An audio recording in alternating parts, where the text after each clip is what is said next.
अगर आपको अपनी लैपटॉप की वाईफाई का सिग्नल स्ट्रेंथ चेक करना है तो इस वीडियो में मैं आपको कमांड प्रॉम्प्ट के थ्रू कैसे चेक कर सकते हैं बताऊंगा। वाईफाई का सिग्नल का स्ट्रेंथ चेक करने के लिए आपको सिंपली सर्च बार में जाना है और यहाँ पे कमांड प्रॉम्प्ट टाइप करना है CMD। इस तरीके से आपको डिस्प्ले करेगा, इसको ओपन कर लेना है। ओपन करने के बाद यहाँ पर आपको आ जाना है और टाइप करना है NETSH स्पेस LAN WLAN, इस तरीके से टाइप करना है। शो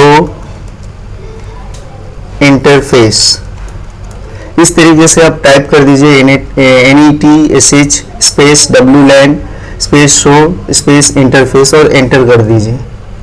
जैसे ही आप एंटर करेंगे यहाँ पे आपका वाईफाई से रिलेटेड सारी इंफॉर्मेशन यहाँ पे आपको विजिबल हो जाएगा। और यहाँ पे आप देख सकते हैं सिग्नल के सामने 99% जो मेरा सिग्नल है वाईफाई राउटर से जो कनेक्ट है उसका जो स्ट्रेंथ है 99% है। ये आपका जितना ही हाई रेंज रहेगा उतना ही आपका जो वाईफाई का सिग्नल है स्ट्रॉन्ग रहेगा।